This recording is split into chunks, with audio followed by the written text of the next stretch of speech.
Fala, piloto! Começamos agora mais um episódio do podcast Lamoto. Este que é o podcast oficial do Lamoto Road Community. E, bem, vamos lá. Eu sou Marcelo Paes, host do podcast Lamoto. E você sabe, o nosso objetivo é aproximar as experiências em motocicleta, experiências de motociclismo, das nossas vidas profissionais. Porque se você tiver que ir trabalhar, como eu tenho que ir trabalhar, vai de moto, experimenta, roda todo dia, tudo vai ficar mais divertido. Deixe seu like, deixe seu comentário nos nossos conteúdos, compartilha com quem anda de moto e vamos dar um jeito de melhorar a imagem, melhorar a vida do motociclismo no Brasil. Eu quero agradecer aos parceiros que estão conosco nessa jornada, fazendo tudo isso acontecer.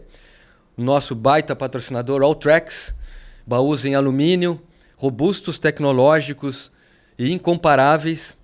Também agradeço a ProHub, estes estúdios, essa equipe maravilhosa que faz tudo isso de maneira tão leve, tão profissional ao mesmo tempo. Agradeço meu papai do céu, minha família, que sempre deu apoio, nunca faltou apoio para o que a gente faz. Se você também quiser apoiar essa iniciativa, faz contato com a gente, manda um direct para a gente que a gente conversa e combina qualquer coisa. E agora a nossa convidada, e eu estou desde o começo aqui nervoso com a presença dela, com esse sorriso lindo, Líbera Costa Beber, administradora, pós-graduada em gestão de pessoas, teve experiências profissionais aí em empresas de tecnologia, sempre com muito sucesso, a gente sabe disso, de outras histórias aí, de outras pessoas que nos contam. Hoje é embaixadora de algumas marcas importantes no meio motociclístico nacional, né? A Honda Brasil, LS2, Give e Cardo. Motociclista e musa. A Líbera teve assim a generosidade de, por algum tempo, aí, estudar agenda porque ela queria vir aqui e hoje está acontecendo. Líbera, sou muito grato pela tua presença aqui e é um prazerzaço te ter aqui. Bem-vindo ao podcast Lamoto. Marcelo, muito obrigada por essa oportunidade. Obrigada por não ter desistido de mim. Não, de jeito nenhum. Nessa agenda louca da vida, né? Mas é um prazer imenso estar aqui e dividir um pouco dessa história contigo e com todo mundo aqui. Tenho certeza que vai ser muito bom. Maravilha. Mais uma vez, obrigado pela tua vinda aqui. A Líbera tem histórias maravilhosas, né? Sendo jovem como ela é, mas já muitas histórias de motociclismo. E a Líbera, bom, começando com esse nome, né? Como combina esse nome com motociclismo, Líbera? Me conta essa história, da onde veio esse nome, essa história de família? Gente, esse nome eu falo pra todo mundo, né? Se meu pai soubesse o nome que ele me deu, acho que ele tinha trocado de ideia. Ele não sabia se ia ser homem ou mulher, ele tinha duas sugestões, né? Pedro, se fosse homem, e Líbera, se fosse mulher, porque era o nome da minha bisavó. E o mais engraçado é que Líbera significa liberdade. Sim. E é o que nem eu falo, parece que eu tava já com o destino escrito, né? Desde que eu nasci sem eu saber. E nós temos até uma amiga em comum e a gente falava muito, né, sobre projeto de vida. E eu falava assim, mas qual que é o meu projeto de vida? E ela assim, tá no teu nome. Perfeito. E eu não me dava conta, tu acredita? Mas cá estou eu vivendo ele. Que legal, Líbera. Tu vens de uma família aí do interior do Rio Grande do Sul, na região central do estado, onde eu também morei, muito perto lá. E essa tua família acho que meio que te impulsionou para o motociclismo. Será que é isso mesmo? Na realidade, ela me impulsionou para o empreendedorismo. Legal. O motociclismo sempre foi um hobby do meu pai e foi dali que nasceu a minha paixão. Mas a gente é uma família que com valor de trabalho muito forte, né? Então, tudo que a gente fez, sempre, todos, né? A gente cresce com isso. Faz, dá o teu melhor e é muito aquela história do saber servir, né? Entregar o teu melhor pro mundo. E eu acho que é isso que eu faço hoje no motociclismo, né? Porque eu vim de outro caminho, eu vim, né? A minha formação foi seguindo os passos que eu tive dos meus avós, dos meus pais. Me formei em administração, trabalhei muitos anos na parte administrativa, financeira de empresas. Mas sem nunca deixar a moto, né? Que tá na minha vida desde que eu nasci. Desde pequena tu anda de moto? Desde que idade? Começou a competir quando? Como é que foi isso? Eu sou motociclista há 28 anos. Caramba, mas Quase 30. Mas tu tem o quê? 29? Então, eu aprendi a andar de moto com 9 anos de idade. E com 14 eu fui para as primeiras trilhas e logo já comecei a competir. Então, com 14 anos eu já estava competindo, 14 para 15. E, bem dizer, desde que eu subi em cima de uma moto com 9 anos de idade, eu nunca mais desci. Que legal. Mas tu tem mais gente na família que também andava de moto, além do teu pai? Exato. Os meus tios andavam. Sempre, né? O nosso mundo nunca foi muito de competição da família. Foi sempre mais relacionado à trilha, né? A um esporte, a um hobby de final de semana mesmo. E, claro, obviamente eles competiram 1, 2 vezes, mas essa veia de competição foi uma coisa que eu terminei puxando um pouco. E minha, né? Tipo, não era tanto deles. E a competição virou pro lado mais de viagem, né, de todo mundo. Hoje, meu pai ainda faz trilha, meu pai tá com 69 anos, faz trilha todo final de semana. Que legal. E viaja também, a gente fez algumas viagens juntos, e se Deus quiser, logo vem outra. Que ótimo, isso é muito bom, né? Mas então, me diz assim, ó, tu chegou a morar aqui em Porto Alegre, não é? Trabalhando já no início de carreira, né? E aqui tu andava de moto? Gostava de andar de moto aqui ou não andava? Então, o meu caminho no motociclismo ele é um pouco diferente do tradicional, né? Eu comecei no mundo off-road, eu comecei fazendo trilha e até 2018 a minha vida era só off-road, era trilha e competição. Então, em competições eu competi campeonato estadual e brasileiro de enduro de regularidade, competi em 2018 o Rally dos Sertões, né? Que é uma prova de velocidade. E eu nunca tinha viajado de moto. Para mim eram duas coisas distintas, né? Era o mundo da moto, que era trilha, aventura, e o mundo de viagens que eu fazia, ou de carro ou de avião. Não se cruzavam. E quando eu me mudei para Porto Alegre em 2019, 18 eu vim para cá. Eu ainda não era acostumada a viajar. Meu pai tinha uma Big Trail e o máximo que eu tinha feito era Santa Maria, Porto Alegre. Nada além disso. E ainda eu peguei essa Big Trail por causa dos Sertões, porque eu precisava treinar quilometragem. E comecei a curtir isso.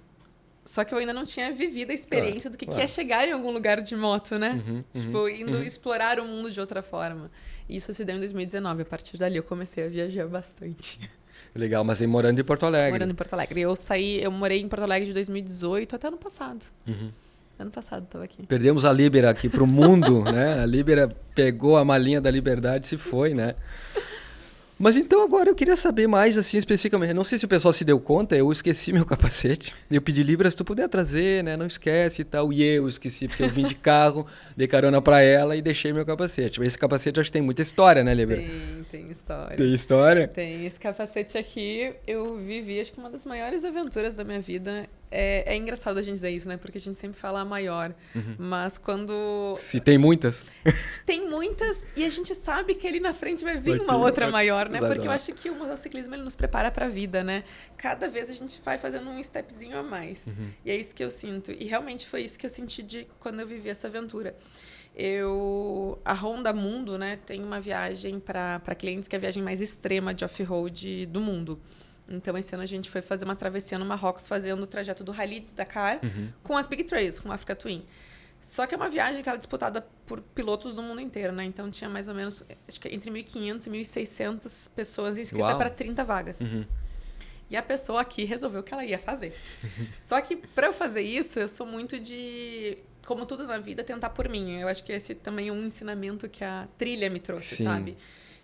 Para eu conseguir alcançar os meus objetivos, né, e conseguir pilotar bem, eu sempre tentava sozinha, porque todo mundo via uma menina ali andando e falava, deixa que eu te ajudo. E aí, se eu aceitasse ajuda o tempo inteiro, eu nunca ia me desenvolver. Então, meu ponto era sempre deixa eu tentar primeiro, se não der, eu te peço ajuda. E essa viagem da Honda lá fora foi isso também. Eu não falei com o pessoal daqui, eu falei, bom, deixa eu ver se você aceita primeiro. Tu não falou com a Honda daqui não do Brasil? Com a Honda aqui. Uau! Aí eu peguei, porque eu queria passar por todo o processo seletivo e entender se eu conseguia ou não, né? Então, eu passei por 3 entrevistas em inglês, porque como era um tour com a base, né, na Europa, e é a primeira vez que estava indo num brasileiro, né? Então, uma brasileira, no caso. Aí eles falaram assim, realmente tu acha que tu consegue, tu sabe fazer manutenção, tu sabe pilotar, tu sabe o que tu vai passar? Eu falei, olha, eu tenho esse currículo aqui de viagens, né? Que eu já fiz bastante coisa. Acredito que eu dei jeito. Aí eles procuraram alguns contatos que eles tinham no Brasil para validar se eu tinha como. E lá eu fui viver isso, porque realmente, assim, foi uma experiência inenarrável. Primeiro, eu era a única brasileira, então ninguém falava português comigo. Eu tive que entender que tudo que eu vivi na minha vida, um pouquinho de cada coisa me preparou para viver o meu sonho, que era esse do Marrocos, né? Eu morei fora quando eu tinha uns 22 anos, morei na Austrália. E fui lá que nem eu brinco, lá que eu virei gente, né?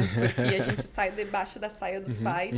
E muita gente fala, mas tu vai trabalhar o quê? De garçonete, de faxineira? Eu falei, cara, eu virei gente, eu entendi o que é o mundo, eu entendi o que era me sustentar, o que era, tipo, ser a Libera só, entende? E, bom, fui aprender inglês, que eu usei muito agora. Toda essa habilidade do mundo da moto, né, de competições, de rally também me trouxe toda essa bagagem para cá. E, obviamente, a facilidade de se comunicar, né, de contar histórias, fez também com que eu pudesse chegar lá e viver isso. Mas sensacional, porque você falou que eu vou tentar por mim própria, né? Você não falou com a Honda Brasil, se inscreveu, fez entrevista, mas engraçado, né? Eles sim falaram com a Honda Brasil para ver se você poderia. Olha que abuso também, né? Que abuso, né? Mas é um cuidado, né? Claro. Quando eu cheguei lá, eu entendi o cuidado que eles têm, porque primeiro, é um país de uma cultura completamente diferente da nossa, né? Uma cultura muçulmana. Eu tava morrendo de medo de chegar sozinha no país. Imagina, eu não conhecia uma pessoa. Nenhuma. Então, tipo, chegar, fazer imigração sozinha, entender como que vai ser, como é que é ser uma mulher lá, né? E, óbvio, a gente escuta muitas histórias, muitas lendas que às vezes não são verdades, mas que terminam assustando a gente. Claro. A gente tem uma visão de mundo, o que pode, o que não pode acontecer. Então, eu fui pra lá com muito receio, com muito medo. Foi a primeira viagem que o meu pai falou pra mim assim, filha, não vai. Sério? Primeira. Tipo, ele tentou falar isso no Rally dos Sertões também. Mas assim, ele falou assim, acho melhor que tô te colocando em risco. Eu falei, eu não vou me colocar em risco. E a Honda Mundo não vai deixar eu me colocar em risco. E dito e feito, assim, tipo, o risco que eu tinha era só de pilotagem. Porque realmente foi uma viagem muito extrema. A gente pilotou um dia a 48 graus durante 400 quilômetros no meio do Saara, sem uma árvore, sem nada, só areia, só pedra. Então, tinha que ter um condicionamento físico absurdo. E eu tava lá com a minha determinação, né? Determinação que eu sempre tive para vencer todos os obstáculos que apareceram e todos os sonhos que eu tinha. Então, eu usei dele e eles também ficaram impressionados, assim, como uma mulher sai do Brasil e vem aqui andar com a gente. Porque eu tava andando com os melhores pilotos do mundo, né? Eu tava andando com o campeão do Dakar. Sim, eu ia falar, você tinha ali o André Beveren, né? O francês, né? Tinha um monte de gente, pilotos da Honda, né? Que estavam dividindo com você. Sensacional. Você esperava encontrá-los, conhecê-los? Eu sabia que dois iam estar, mas eu imaginei que ia ser uma coisa assim que, poxa, eu não vou ter tanto contato com eles. Porque, querendo ou não, a gente, quando é fã de alguém, a gente acha que é difícil, distante, né? E da mesma forma, né? A gente sabe o nível que é um piloto do Dakar. O cara acelera de um jeito absurdo que eu ando bem, mas não tanto assim. E, pra minha surpresa, eu ando bem até. Sem dúvida.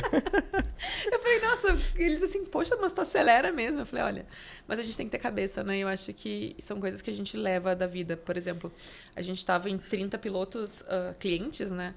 Eu era uma parte desses 30. E o meu maior medo era me machucar e me quebrar. Porque eu falei, poxa, se eu me quebrar aqui no meio do Marrocos... E a gente teve 4 pilotos que se quebraram perna, ombro. Nossa. Porque realmente agora, nessa edição? viagem.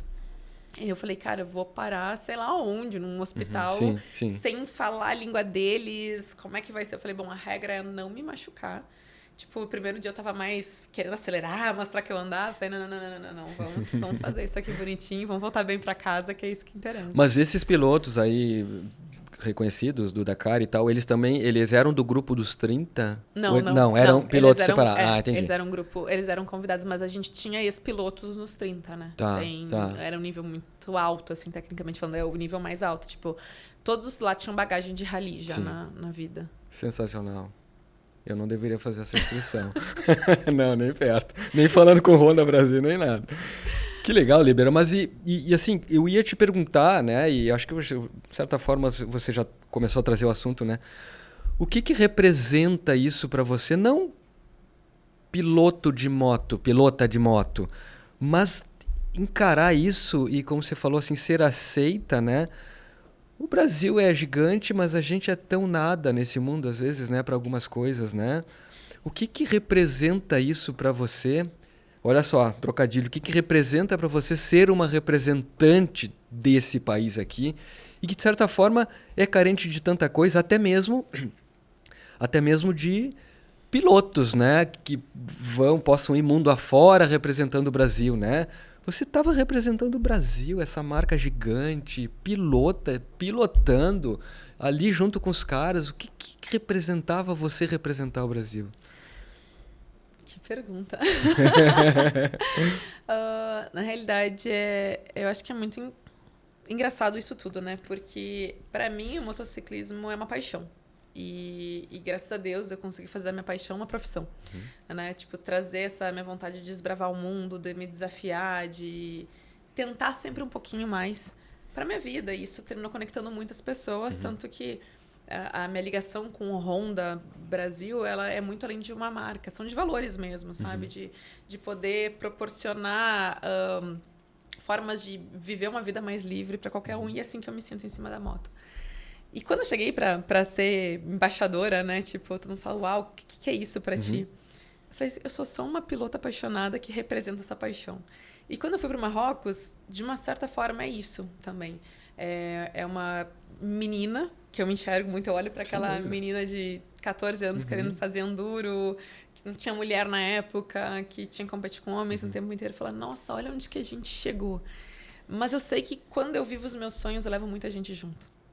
E eu sei que muitas pessoas nunca vão ter essa oportunidade e que elas vão viver por mim, e outras vão entender que elas conseguem não apenas sonhar, mas também executar. Porque eu sou uma pessoa normal. Eu não sou a mais habilidosa de moto, eu não sou a mais inteligente, eu não sou a mais bonita, eu não sou a rica, eu não sou nada. A gente é uma soma de pequenos fatores que faz com que a gente queira mais. Eu agora estava numa dúvida se eu sou corajosa ou sem noção. eu tô nesse questionamento interno. Porque às vezes eu falo assim, tudo que eu me proponho, óbvio, eu vou fazer o máximo para chegar nesse desafio da melhor forma. Mas eu acho que é mais determinação às vezes do que juízo. Sim. E só que essa é a minha motivação, sabe? Quando eu tava lá no Marrocos, que eu levei a bandeira do meu país, eu falei, cara, olha onde que a gente chegou. E eu sei porque eu tenho um problema, eu não conto para as pessoas antes de eu ir, onde que eu vou. Eu vou mantendo tudo quietinho, assim. Quando eu simplesmente apareço nos lugares. Acho que é estratégia, né? Eu não sei, parece que às vezes nem eu acredito que realmente eu tô indo, sabe? E falei, tá, cheguei, ok, posso falar que eu tô aqui. E quando eu cheguei lá, tipo, para eles também foi uma quebra de paradigmas, né? Porque, poxa, a gente, óbvio, já teve pilotos no Rally, correndo Dakar, como o de Azevedo, o André, irmão dele, e vários outros brasileiros que foram, né? E, óbvio, ali não era uma competição, ali era um passeio num nível de competição, mas era um passeio. E chegar uma mulher para fazer isso. Você era a única? Tinha mais uma mulher, que era uma ex-pilota da Alemanha. E que eles terminaram colocando ela no grupo porque eu incomodei tanto que eu queria ir. Tipo, é que todo mundo acha, né? Que veio um convite. Não, gente, eu fiquei 2 anos mandando mensagem toda semana para esses caras, dizendo eu quero participar. Por favor, eu quero participar. Quando abrir vagas, deixa eu participar. Ano passado eu fui na feira de Milão, né, no EICMA. Eu conheci um cara, eu fiquei incomodando ele, que eu queria participar, que eu tinha como participar. E todo mundo acha que às vezes as coisas são fáceis, e não são. Tudo tem esforço. Tudo tem esforço e dedicação. Então, óbvio, eu consegui a vaga, passei na seleção. Eu lembro que a hora que eles me ligaram para me avisar, ó, tu tá dentro. Eu ajoelhei e comecei a chorar. Eu liguei para minha mãe e para meu pai e falei, cara, eu vou ir. Sabe, isso me parecia muito mais, sei lá, do que uma aprovação no vestibular, do que alguma coisa assim, sabe? E foi, pra mim, tipo, foi como um troféu do caminho que eu escolhi fazer, sabe? Um troféu, um presente que a vida me deu. Falar, ok, tu tá fazendo um caminho bom aí nos teus escolhas. Que legal, parabéns mais uma vez. E você acha que fazendo isso, tendo essa jornada, né, essa romper barreiras, né, alcançar com tanto esforço, 2 anos, isso abre portas, abre caminhos para outras líberas também aqui do Brasil? Com certeza. Sabe que eu fico muito feliz de ver isso, né? Porque, como eu falei, antigamente meu mundo era só competição, há 5 anos é viagem também. E, obviamente, no mundo de viagem já tinham mais mulheres, principalmente quando eu cheguei. Mas é muito gostoso ver a quantidade de mulher querendo viver os seus sonhos. E não são só mulheres mais novas que eu, são mulheres mais velhas que eu. Muitas vezes que vêm falar comigo, poxa, eu tenho um sonho. Eu andava com meu marido na garupa dele, terminei me separando, não andei mais de moto e eu quero andar. Eu acho que o fato de eu viver meu sonho e como ele é tão verdadeiro, ele conecta muito, sabe? E ele estimula pessoas a viverem um pouquinho. Sejam mulheres ou sejam homens. Legal, né? Isso é bacana. Exatamente. Exemplo, né? Aquela frase, exemplo arrasta e nos impulsiona e nos motiva. Muito bacana, né? Mas você faz o que faz hoje e é a sua profissão hoje, né? E a gente gosta muito, né? A essência desse programa, desse projeto é aproximar isso, né? A questão profissional também, né? Esta é a tua vida profissional, né? Você não sonhava com ela, né? Você já falou, né? Zero. Mas você chegou a pensar como é que aconteceu isso? Você foi trabalhar numa empresa de tecnologia, a gente comentava antes aqui, Ok, você se candidatou, você, sei lá, enviou currículo, tinha algum conhecido que chamou, que entrevistou, mas é diferente, né? Você, como é que você se posiciona profissionalmente? Você é uma embaixadora, você é uma influenciadora, você é uma representante? Eu sou uma motociclista Ah, apaixonada. isso aí. Não interessa muito o resto, né? Sabe que não, é muito engraçado isso. Como tu falou, né?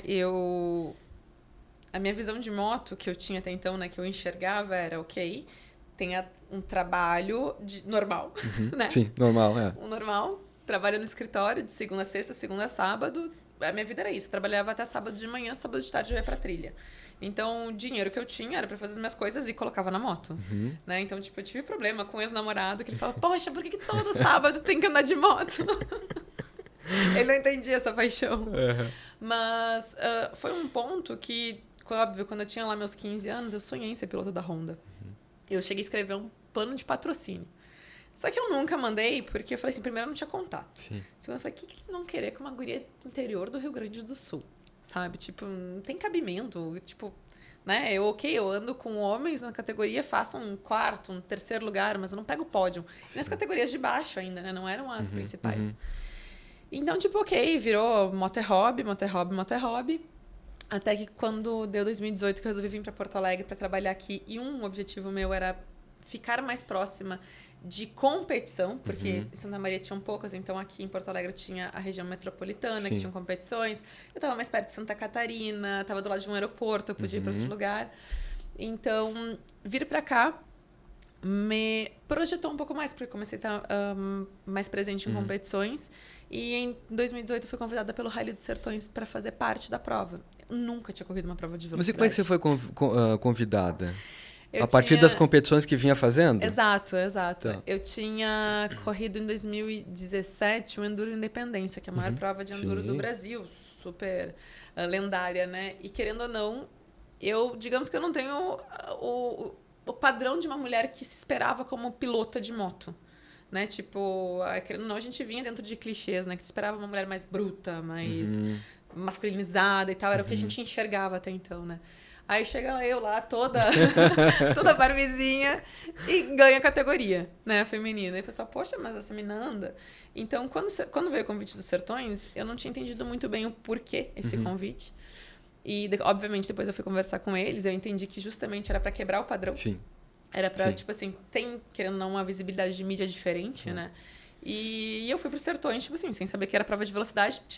O convite foi 3 meses antes da prova. Então eu falei, uau, o que eu vou fazer disso, né? Planilhar, que é uma coisa muito importante. Eu sabia, planilhava bem.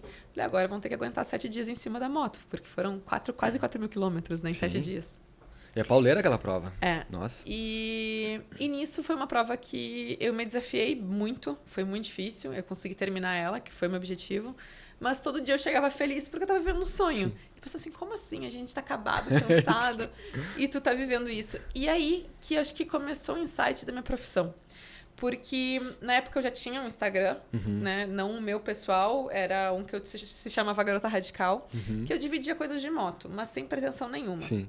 E aí, quando eu fui pro Sertões, a minha irmã e o marido dela e meu primo foram fazer meu apoio, me cuidar na prova. E eu falei assim pra minha irmã, fica no meu Instagram dividindo com as pessoas pra eles entenderem o que é, o que tem por trás. Só que nessa época ninguém tinha feito isso. Não tinha isso que hoje todo mundo faz, né? De reportar o que tá acontecendo. Então, só tinha as mídias principais dos Sertões, o de TV aberta, trazendo algumas informações, mas não de uma piloto contando, cara, hoje foi horrível, hoje eu caí, hoje deu certo, hoje deu errado, meus dedos estão inchados. E ali começou a chegar muita gente. E nisso eu me aproximei da Honda. Então, fiz a prova, nada mudou, voltei a trabalhar, tudo normal. Só que eu já voltei planejando as férias do ano seguinte pra eu ir pro Sertões de novo, né? Porque eu falei, ok. Mas aí no ano seguinte, quando eu já estava inscrita para correr o Sertões de novo, daí veio um convite da Honda para fazer uma viagem. Daí eles falaram, olha, só que você vai ter que abrir mão dos Sertões, porque vai ser as datas. E eu falei, tá, vou viajar de moto, né? Nunca viajei. Quanto que eu tenho que pagar? Sensacional. Eles assim, como assim? Eu falei, né? Eu vou viajar Deixa com eu me vocês. preparar, né? Eu preciso saber quanto que é. E eles assim, não. A gente quer que tu vá trabalhando com a gente, né? Tipo, a gente quer cobrir teu dia a dia. Eu, tá. E aí a primeira pergunta, tá, que moto eu vou? XADV. Hã? que moto é essa? Que é uma maxi scooter, né? Eu, não tinha que ser uma Africa Twin? Não, é essa moto. Eu, Ok. quem vai nessa viagem? Aí que foi, acho que, meu outro presente, né? Fora a viagem em si, a experiência, vai ser o Marcelo Leite, que é um cara maravilhoso. O Marcelo já deu a volta ao mundo de moto, fez 5 continentes e tal. E vai o Amir Klink também. Eu falei... O Amir Klink. A outra lenda, Libera. Eu falei assim, gente, só um pouquinho, eu não tenho que pagar mesmo pra fazer isso. Mas foi isso. Eu nunca tinha viajado de moto, eu não tinha noção nenhuma que era viajar de moto. Mas eles falaram, se essa guria aguenta os sertões, ela vai aguentar uma viagem de moto.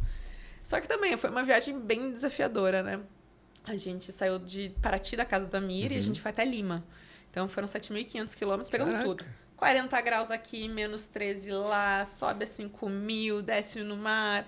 E ali eu falei, cara, eu quero viver disso.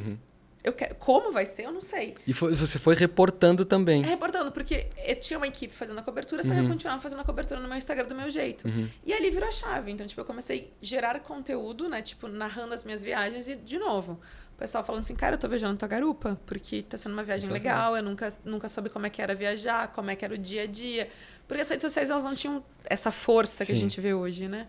E ali começou passo por passo, e hoje realmente eu acho que ainda o que eu mais gosto de fazer são contar as minhas experiências, né? Dividir o que eu tô fazendo ainda mais do que mostrar um produto em si. Porque não adianta viver o novo, mostrar que é possível faz brilhar meu olhar.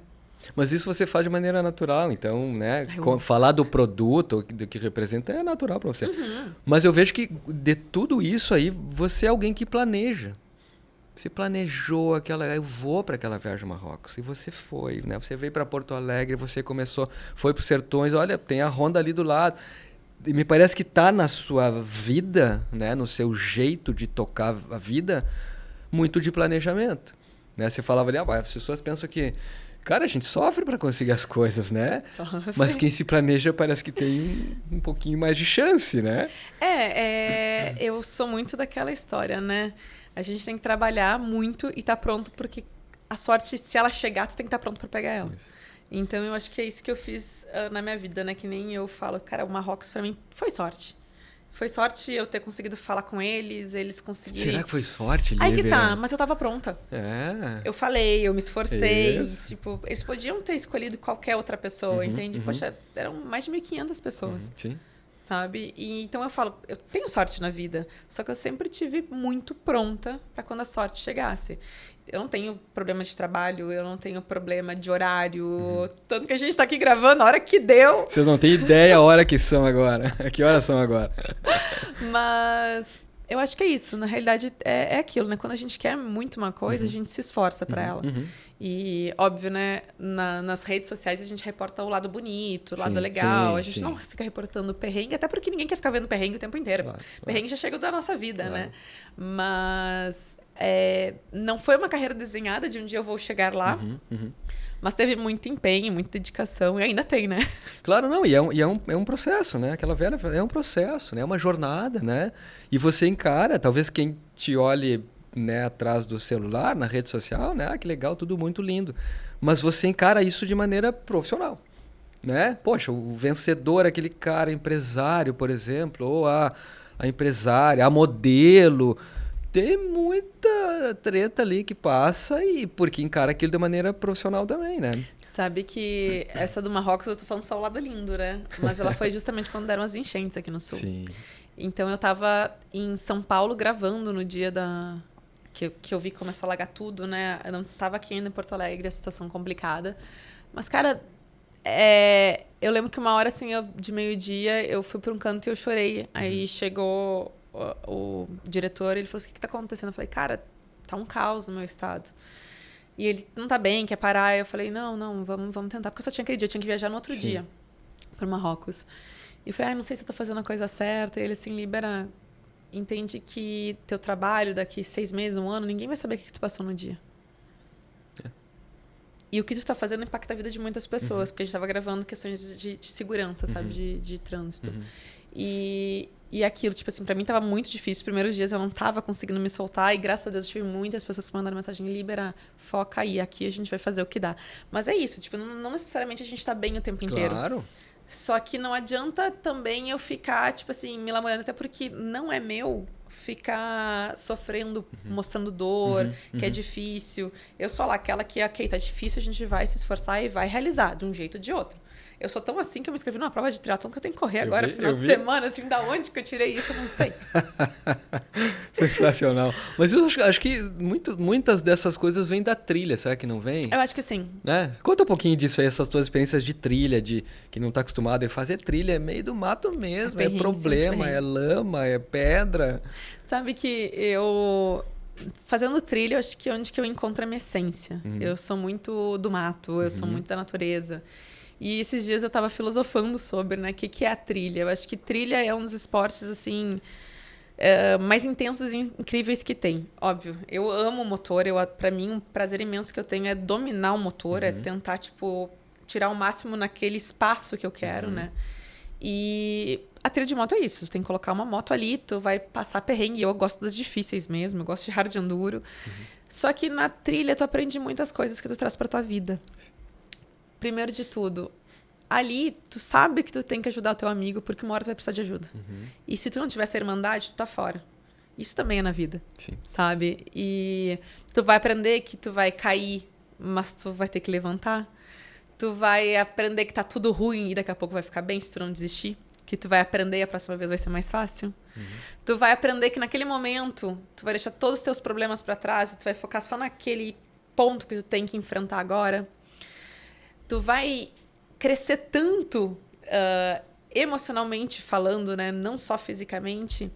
Tu também entende que ali não interessa se tu tem R$1 milhão na conta ou R$10. Tipo, os meus parceiros de trilha vai do cara que é o mais rico da cidade ao motoboy. Tá todos no mesmo grupo. Não interessa se tem uma moto de 150 mil, se tem uma moto de 5 mil. Sabe? Tipo, isso não significa que tu vai ser melhor ou não. Então, eu acho que são esses valores que a gente aprende, né, num esporte, principalmente num esporte que depende de outras pessoas, que é a trilha, que forjam teu caráter. E eu cresci nisso, né? Que nem eu falo, eu não consigo dissociar de quem é a Libera, né? Pessoa física, Libera da PJ, ou a Libera com e sem moto, porque eu cresci. Eu comecei uma menina e me tornei mulher em cima da moto, né? E querendo ou não, a moto sempre esteve ao meu lado em todos os momentos, sejam antes de trabalhar com isso, né? Tipo, tive uma empresa, não estava dando muito certo. Cara, onde que eu consegui se parecer era fazendo trilha. Quando eu estava estressada com alguma coisa, era na trilha. Então, o desafio que eu me propus e encarar obstáculos lá, eu terminei trazendo muito pra minha vida. Sim. De enfrentar o que tinha pra vir, né? Tipo, do não desistir, do deixa eu tentar sozinha primeiro. Se não der, eu peço ajuda, mas deixa eu tentar, deixa eu ver como é que é. Deixa eu parar e observar o que eu tenho na frente, né? Porque minha vida nunca foi um mar de rosas, nunca foi um asfalto. A vida de todo mundo são altos e baixos, né? Então, quem desiste primeiro nunca vai alcançar os objetivos. Sensacional. E você disse que planilha, né? Que faz a navegação e tal. No Marrocos não precisou disso? Precisou. Precisou? É mesmo? Precisou. Tinha, claro, uma estrutura de apoio, mas tipo, tem que chegar lá, tá aqui a planilha. Como eram roteiros muito, né? Tipo, a gente fez 3.000 quilômetros em 9 dias. E tudo off-road, bem dizer, pouquíssimo asfalto. Então, o que acontece? Quando tu tá no Saara, tu não tem uma árvore para se localizar, tu não tem uma pedra para se localizar, tu tem que tentar. Então, eles deram navegação para caso tu te perdesse, tu tem como tentar achar. Todo mundo tinha que saber navegar, né? E realmente, teve um dia que eu terminei navegando muito sozinha, porque eu tava andando com um grupo, eles sempre pediam, não anda sozinha, porque se tu cair, ficar preso embaixo da moto, alguma coisa assim, né? E a gente tava numa área de muita pedra. Sei lá, esse dia a gente estava uns 42, 43, estava todo mundo cansado já, bem no início da viagem, que o terceiro, quarto dia. E aí eu estava olhando para trás e meu grupo foi diminuindo. Eu falei, vou passar a sessão de pedras, né? E vou parar lá embaixo para descansar. Quando eu olhei para trás, não tinha mais ninguém. Aí eu esperei 5, eu esperei 10 minutos. Eu falei, eita, mas eu tô no lugar certo, só que eu não vou ficar parada aqui sozinha. Porque em Marrocos tinha uma coisa muito louca. Por mais que estava no meio do nada, do além apareceu uma pessoa. Tipo assim, tu fala, de onde? Não tinha nem camelo na volta, não tinha uma árvore, do nada surgiu uma pessoa ali pedindo, sabe? Tu fala assim, meu Deus, mas de onde é que saiu isso, né? E óbvio, eu estava muito preocupada com a minha questão de segurança. Eu falei, bom, não vou parar, vou continuar, vou mais devagar, não vou me colocar em risco de cair, vou baixar minha velocidade, mas eu vou continuar indo. Então, tipo assim, a gente teve essa navegação, era, tipo, me perdi, aconteceu alguma coisa, tu sabe pra onde ir, que ele te dá. Fora isso, a gente também tinha os spot, como segurança, né? Mas depois desse dia que eu pilotei sozinha, sempre tinha alguém na minha volta. Sempre tinha um dos pilotos junto. Mas você chegou e falou, pô, pilotei... Aí o pessoal se preocupou contigo, eu não reclamei nada. Tipo assim, pra mim, ok, eu já tinha feito rally a gente faz sozinho. Só que eles estavam com um cuidado que na hora eu não me dei conta, só me dei quando eu voltei pro Brasil com a minha segurança muito grande. Tipo, ninguém quis me comprar, ninguém ofereceu um camelo pra mim. Que é comum lá, né? É verdade. Ninguém me ofereceu um camelo, eu voltei frustrada. Mas qual foi o ponto? Óbvio, a gente não ficou, né? Eu não fui pra Casablanca, não fui pra Marrakech. A gente fez realmente um trajeto de Marrocos que eu nem imaginava que existia. Sim. Eu tô falando do deserto aqui, mas a partir do 6º dia a gente atravessou a Atlas, as montanhas, e a gente foi pra uma região que parecia que eu tava andando no Canadá, sabe? Tipo, lindíssima, de uma beleza, assim. A gente foi numa estação de esqui. Óbvio, não tinha esqui, não tinha gelo na época, mas era uma estação de esqui no meio do Marrocos. Só que eles tiveram todo um cuidado de eu não me sentir insegura em nenhum momento, sabe? Então, tipo, eu tava pilotando sozinha. Imagina, era um total de pessoas, eu estava umas 50, mais ou menos, do grupo, em 2 mulheres. Em nenhum momento eu me senti diferente por ser mulher. Que bom. Eu tinha minha tenda, o que eu pedia na minha moto eu fazia. Que exemplo também, né? Pra gente aqui, né? Porque esse é um outro assunto... que é sempre não é delicado, mas a gente precisa tratar dele, né? Mas às vezes não se consegue discutir bem isso, né? Que é essa posição das mulheres, né? Desde que a gente começou isso aqui, eu falei, tem que ter pilota conversando, gravando podcast. Não é só homem, não pode ser, né? E mais uma vez eu digo que estou muito feliz de você estar aqui, de ter aceitado isso. Mas já vieram outras mulheres. E parece que sempre falta alguma coisa, sabe? Falta a gente está se devendo. Eu acho que as mulheres são muito melhores do que nós homens, porque são mais corajosas, né?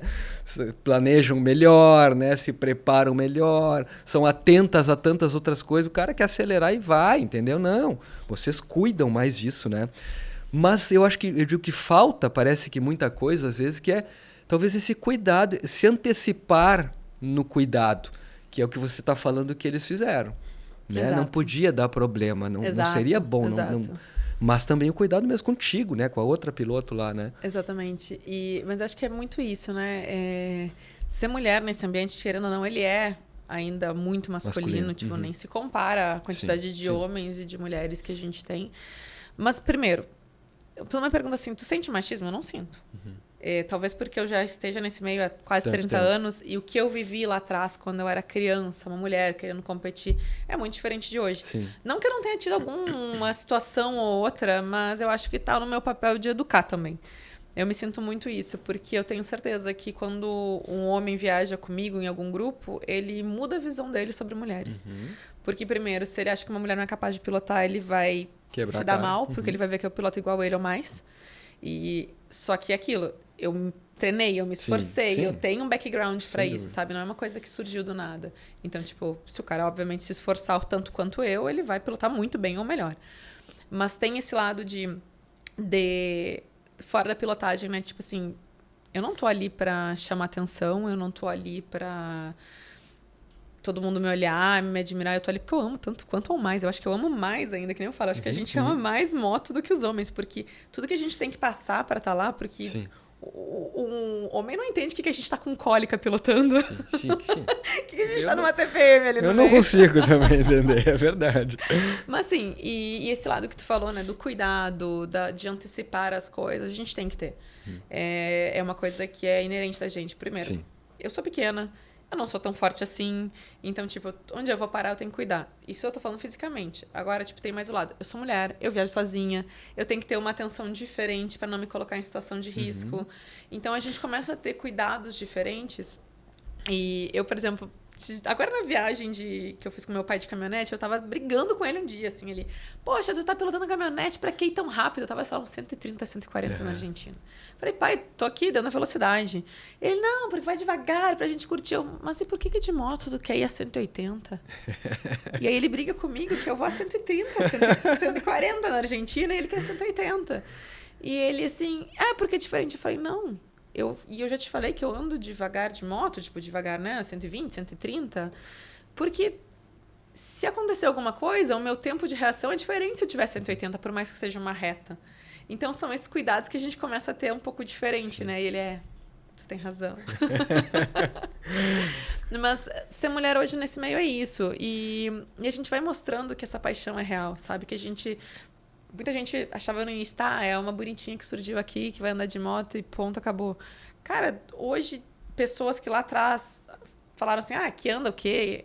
Vem falar, poxa, Libera, me dá dica dessa viagem. Libera, que curso tu fez que melhora isso? Como é que eu pego aquele contato lá? E esse equipamento aqui, o que tu acha? Porque uma coisa que eu sempre cuidei é o que eu vou referenciar, o que eu vou indicar, pra mim tem que ser real. Porque eu sou uma pessoa real. Então, tem coisas que não fazem sentido, tem coisas que fazem. Então, quando eu me conecto com pilotos, o que eles querem realmente é saber a minha experiência. Porque, poxa, se ela conseguiu, eu também consigo. Sem dúvida. E numa expressão muito positiva, assim, né? Porque tem aquela, se tu conseguiu, então eu também consigo. Não. Se ela conseguiu, com as, talvez, dificuldades inerentes ao contexto, à situação, por ser mulher, então vamos nos puxar e vamos conseguir também, né? Acho que isso é exemplo, né? Isso é muito bacana, né? Isso é muito legal. Eu sou muito feliz, assim, do caminho que eu fiz na moto, que eu vejo outras meninas fazendo também, porque, cara, é muito respeito. É muito respeito. É muito legal e eu vejo dentro de casa, né? Porque meu pai é motociclista, então volta e meia alguém chega pra ele e fala... Cara, eu sou fã da tua filha. E meu pai, tipo, nunca imaginou escutar Demais, isso. Né? Ele fala, cara, eu adoro o que ela fala, eu gosto do jeito que ela vive a vida, porque eu sempre que eu posso, né, eu não sei dizer não pra uma aventura. Vamos pular ali naquela lama. Tô pronta. Mas eu acho que é muito isso, de querer me desafiar, de querer entender mais do que a vida é, sabe? E quando as pessoas entendem que isso é real, que é por amor mesmo, por paixão, o respeito vem. E as pessoas entendem facilmente isso? Elas estão entendendo cada vez mais. Acho que sim, né? Então. Porque é o brilho no olhar, é a vontade. Tipo assim, quando as minhas amigas falam... Eu acho que pra mim o maior exemplo que eu tô tendo das minhas amigas que não gostavam de moto, que elas começaram assim, cara, mas isso é legal. Acho que eu também quero isso. Sabe? Porque não é o que tu falou lá no início do programa. As pessoas que não convivem, elas têm uma visão sobre o motociclismo muito diferente do que ele é. Então, quando tu começa a conviver e entender, fala assim, poxa, mas não é o que eu estava imaginando, assim. É família, é união, é paixão, é descobrir um novo... Que nem eu falo, se uma mulher que ela reclama que o marido viaja de moto e que ele vai aprontar isso aqui, eu falei, se for a viagem de verdade e ela viajar assim uma vez, ela vai entender que ele vai chegar podre no hotel e só vai querer dormir. Isso não aí. consegue nem... No máximo que janta na esquina do hotel, não vai nem longe. Exatamente. A gente chega acabado. Não, moído. E pra gente, o que a gente quer é estrada, é experiência, é o viver, não é farrear. Chega moído, mas feliz. Exato. E já pensando, amanhã eu vou sair cedo, né? Vou andar mais e tal, né? É bem isso aí mesmo. Mas assim, você competiu no começo, né, da sua vida de moto, né? E eu queria trazer um pouquinho disso aí. Na competição, qualquer que seja ela, qualquer categoria, enfim, normalmente é comum a queda de moto, né? Não estou falando um acidente mais sério, mas a queda, você está na trilha devagarinho, uma pedra aqui está quase parada, pum, cai, né? O que significa para você a queda? O que você pode dizer a respeito da falha, né? Às vezes a queda é uma falha, né? Minha, nossa, quem tá... Da falha, né? Na sua vida, como é que você encara a falha? Como é que você lida com ela? Eu lido ela como meio e não como fim. Porque pra mim, puxando pro lado de trilha, tá? Não tem como eu fazer uma trilha e não cair. O meu objetivo é não cair. Mas faz parte. E eu levo muito isso pra vida. Tipo, eu me cobro muito. Tudo que eu faço, eu me cobro muito. E até o meu primo, nessa última empresa que eu trabalhei, ele me ensinou uma frase que eu coloquei como regra, que feito é melhor que perfeito. Porque eu sempre esperava as condições perfeitas pra eu me colocar à prova. Nunca tô pronta. Era isso que eu pensava. E com a trilha a gente aprende que não. Que tu vai fazendo o que dá, tu vai aprendendo, tu vai cair, vai dar errado um dia, no outro vai estar bem e vai dar tudo certo. E essas quedas da vida é o que nos torna mais forte, né? Porque se a vida fosse só planinha assim, qual era a graça? Né? Tipo, onde é que tu ia melhorar? Como é que... É aquilo que falam, né? Se tu tá só subindo pra te entender que é bom, tu vai ter que olhar pra trás. Ou quando tu cair, tu vai dizer, cara, lá era bom e eu quero subir de novo. Então, pra mim, queda e dificuldade é meio. Pra eu voltar e voltar mais forte. Legal. Bacana. Olha só, muita coisa legal pra gente refletir, pensar, né? E trazer para as nossas vidas profissionais, pessoais também, né? Eu acho que é o valor da resiliência, sabe? Que a gente aprende. E a gente aprende isso muito numa viagem de moto também, né?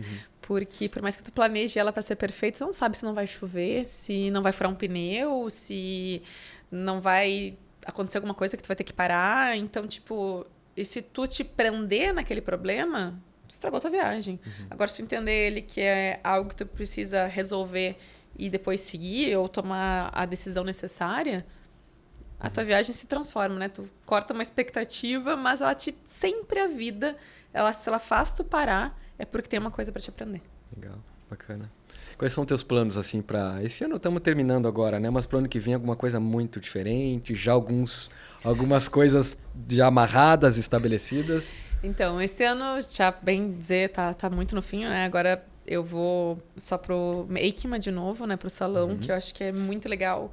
Para mim, foi a primeira vez no ano passado, abriu a minha cabeça do que é motociclismo no mundo, né? E aí, depois de ter viajado com o pessoal no Marrocos, eu vou lá para encontrar eles, para ver. Tô torcendo que eles me aceitem na próxima viagem, porque, de novo, eu estou passando no processo seletivo. Que legal. E eles não têm o hábito de aceitar 2 vezes a mesma pessoa. É assim. mesmo, é. Porque justamente para poder trocar diante de tantas pessoas que se inscrevem, né? Que o ano que vem a viagem, essa da Honda Europa, ela vai de Roma até Istambul. Então, só para off-road. Eu tô lá de novo, por favor, eu tenho condição. Me leva pra trocar pneu se precisar. Mas, desculpa, mas não tem nenhum teste, assim, falou em entrevistas, né? Teria que fazer, só que como eu não estava na Europa, sim. eles até perguntaram se eu tinha condições de ir pra lá fazer um teste. Eu falei, gente, né, tipo, se precisar, mas é meio caro pra mim ir aí, fazer um teste e voltar.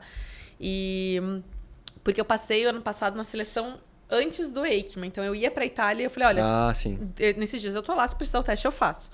E aí não rolou, então mandei vídeos meus, mandei esses contatos que eles fizeram aqui com o Brasil, com pessoas que, bem dizer, eu nem conhecia, pra validar e tal. Da Honda? Foi da Honda e foi outras pessoas também que eles, tipo, pegaram contatos pra validar o quanto eu andava mesmo, né? E então, tipo, lá é assim, tipo, se tu não tiver um currículo forte, tu vai ter que fazer teste. E aqui também, quando a gente faz o Honda Red Rider nos Sertões, né, que a gente também faz um acompanhamento do Rally de Big Trail, é da mesma forma, né? Tipo, ou tu tem uma indicação de alguém que garante que tu pilota muito bem pra acompanhar o Rally, ou tu tem que fazer um teste. Porque é um off-road muito extremo. Sim. Mas planos... O que eu gostaria de fazer essa viagem, né? Que eu dependo, de novo, da minha sorte. Não é sorte. Vamos ver. E ano que vem tá nos meus planos começar a fazer algumas viagens eu guiando. É uma coisa que eu quero muito, que muita gente me pede, né? Tipo, porque eu gosto de fazer roteiros diferentes. Sim. Né? Eu não sou muito do óbvio. Eu gosto de explorar lugares que ninguém vai. Ou se vai, tipo, sei lá, vou pra Bento Gonçalves, mas eu gosto de mostrar o Bento Gonçalves da Libera. Então, ano que vem, os meus planos estão, né, no mundo de moto de viagem, aí você começar a organizar alguns grupos. Que legal. 2, 3 no ano no máximo, mas fazer isso, né? Especialmente de mulheres ou não? Não, misto. Na realidade, eu tô querendo puxar grupos de casal mesmo, sabe? Sejam 2 em 2 motos, numa moto, mas eu quero trazer mais mulheres pra esse meio, tipo... Mulheres que não são motociclistas ainda, eu quero fazer uns roteiros para elas entenderem como o nosso mundo é legal. Maravilha. Isso é um serviço prestado ao motociclismo brasileiro. Isso é genial, gente. Uma menina aqui, nossa. Eu vou explicar para elas e elas vão virar umas ótimas garupas. Excelente. Não, e equilibrar, né? Homens e mulheres em números equilibrados, eu diria assim, seja legal. Né? Tu me pergunta assim, poxa, tu prefere viajar sozinha ou acompanhada? Acompanhada é muito mais gostoso. Tipo, adoro viajar sozinha, adoro ter os meus momentos de solitude. Sim. Mas quando tu tem uma boa companhia para viajar, cara, tu viaja muito mais gostosa. Imagina. Tipo, poder conversar, trocar, aproveitar. É muito mais gostoso estar sozinha. Sem dúvida. Então é isso que eu quero ajudar. Que ótimo. Maravilha. Parabéns aí. E conta com a gente também, né? Se a gente de alguma forma puder colaborar, contribuir com isso, né? O Lamoto, aí a gente é super parceiro. Obrigada. Líbera, estamos terminando o nosso tempo aqui, né? Infelizmente, né? Não é uma viagem ao Marrocos, mas é um tempo assim de qualidade que a gente passa aqui e gosta muito de estar conversando com os nossos convidados aí. Deixa um recadinho para essa turma que te olha todo dia, né, nas redes sociais, né? Tu com um exemplo de motociclista, de mulher, de jovem, de planejadora, daquela que deseja um negócio. Cara, eu vou dar um jeito de conseguir isso aí, sabe? Nós vamos conseguir. E você vai e consegue, né? Então, um recado para essa turma aí, se cada um chegasse, como eu aqui, tô tendo esse privilégio de falar frente a frente contigo, o que você diria? Eu acho que são 2 recados. O primeiro, essa aqui eu vou falar de um mestre meu, né? O Amir Klink, que falou isso. Uma hora a gente precisa parar de planejar e partir. Não adianta ficar esperando sempre o momento ideal. Tu tem que tomar coragem e ir. E uma coisa assim que me marcou muito, que foi um acidente que eu vivi e me deu esse aprendizado, é que a nossa vida está passando e a gente não sabe até quando. Então a gente tá sempre adiando os planos porque depois vai ser melhor e a gente tá perdendo de viver essa vida. É tudo tão mais simples do que a gente muitas vezes coloca, sabe? Tipo, como inalcançável. É só dar o primeiro passo. Depois que dá o primeiro passo, que tu entra, tu começa a andar, a inércia vira um movimento. Então, o que eu digo é, tô aqui para auxiliar no que precisar, dica, informação, o que for, mas eu tô aqui para te inspirar a tu viver os teus próprios sonhos. Não interessa o que os outros vão pensar, vive os teus, porque no final é só isso que interessa, o que tu viveu da tua vida. Que maravilha. Líbera Costa Beber, eu fui aluno do teu tio, é isso? Carlinhos Costa Beber, na faculdade, a gente se encontrou hoje aqui, né? Conseguimos bater esse papo super agradável. Mais uma vez, muito obrigado pela tua vinda. E, bom, na verdade as portas continuam abertas, né, para outras vindas, outras voltas, retornos, novas viagens, novas histórias para contar, né? O espaço aqui sempre vai ser aberto para ti, tá bom? Obrigada de coração. Obrigado por tudo, eu fico até gaguejando aqui. Obrigado, gente, curte lá, compartilha, né, distribui por aí e vamos melhorar aí o motociclismo no Brasil. Vamos fazer a nossa parte, Vamos né? fazer a nossa parte, é isso aí. Obrigado, guria. Valeu.